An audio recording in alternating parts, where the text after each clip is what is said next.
We were keen to explore Quebec City, and who better to show us than local Francois. First up, we went over to Montmorency Falls and onto the cable car to take in the view. And what a view it was! As we rode down in the cable car, we could truly appreciate the falls' power. Here we are at Montmorency Falls, which is just outside of Quebec City. Now the falls behind me, they're quite impressive. They're taller than Niagara Falls, but quite a bit narrower. And in the wintertime, the mist forms a large rock, which people can use to rock climb with their ice picks all over it. And we were off to do some climbing of our own. A suspension bridge hangs over the top of the falls, so you can get a bird's eye view. And from the middle of the bridge, the power of the falls is very loud.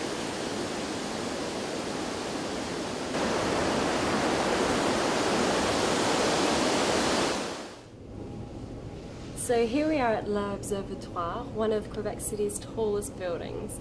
Now let's go check out the view. Come on.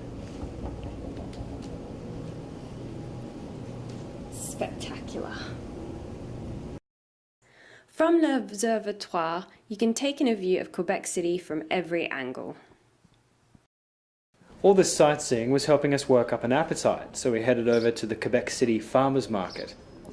The market has everything from meat to seafood, fresh herbs, and of course it wouldn't be a French market without wine, or a Canadian one without maple syrup.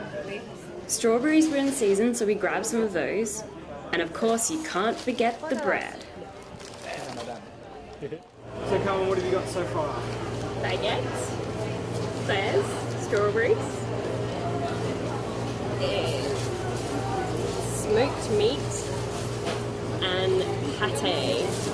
Delicious. Feels like we're missing something though.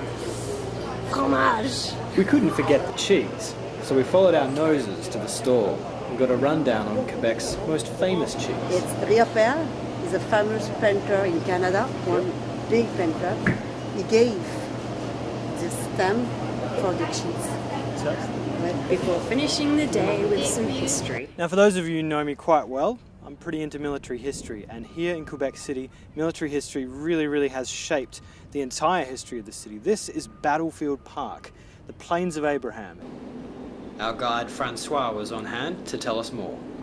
On September 13, 1759, James Wolfe managed to bring up to about 5,000 troops on the Plains of Abraham. This is the weakest side of Quebec City, which is naturally protected on the two other sides of a triangular shape by natural cliffs. But up here, they were not expecting the British to show up. There would be a major battle, European style, between the French, who quickly rushed to defend the city here, and the British who were waiting for them. Eventually, the French retreated away from the city and were not able to come back before the next spring. The next spring in 1760, another battle took place, large part on the Plains of Abraham as well, and this time it was the French, but they didn't have enough powder to be able to take the city, and both were waiting for reinforcement.